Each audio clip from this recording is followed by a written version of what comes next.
நம்ம கமலஹாசன் சார் வசூல் ராஜா எம்பிபிஎஸ்ல ஒரு டயலாக் ஒன்று சொல்லியிருப்போம். கடவுள் இல்லைன்னு சொல்றான் பாரு அவனை நம்பு, கடவுள் இருக்காருன்னு சொல்றான் பாரு அவனை கூட நம்பு, நான் தான் கடவுள்னு சொல்றான் பாரு அவனை மட்டும் நம்பிராத பூட்ட கேஸ் ஆயிருவா அப்படின்னு சொல்லுவாங்க. அதுல நான் அந்த கடைசி லைனை மட்டும் கொஞ்சம் வேற மாதிரி சொல்றேன். அவனை நம்பாதீங்க, அவனை செருப்பு கழட்டிங்க. அந்த சேனலுக்கான பதிவு தான் இது. உன்ன மாதிரி கேவலமான ஜென்மங்களுக்கு ஆக்ரோஷமாக தான் செயல்படுவேன். அதே மாதிரி நான் தான் சாமின்னு சொல்லி ஊரை ஏமாத்துற ஒன்ன மாதிரி தற்கொலையையும் நான் ஆக்ரோஷமா தான் கேட்பேன். கல்யாணம் பண்ணியாச்சுன்னு சொல்றோம், நீங்க அந்த கல்யாணம் செல்லவே செல்லாதேமா.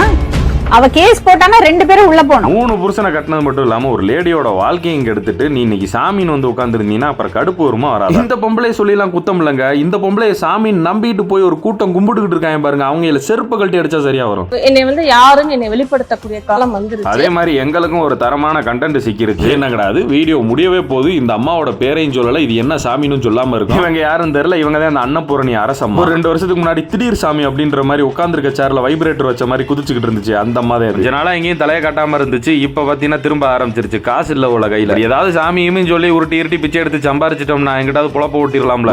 முக்கு நான் தான் சாமின்றாங்க, காட்டளிக்கிறாங்க, சிலைய வைக்கிறாங்க, எல்லா பொம்பளை நடிகை எல்லாம் கூப்பிட்டு வச்சுட்டு குத்தாட்டம் போட்டு ஜாலியா இருக்காங்க. அவன ஒருத்தன் பாபான ஒருத்தன் கிளம்பி இருக்கான். அவனோட வீடியோலாம் லீக் ஆயிருக்கான். அவனை அடுத்த வீடியோல அடி. அப்புறம் ஒரு ஸ்பெஷல் ஐட்டம் ஒன்று இருக்கு, அதை போடுறேன், பார்த்துட்டு உங்களோட கமெண்ட்டுகளை கக்கிட்டு போங்க.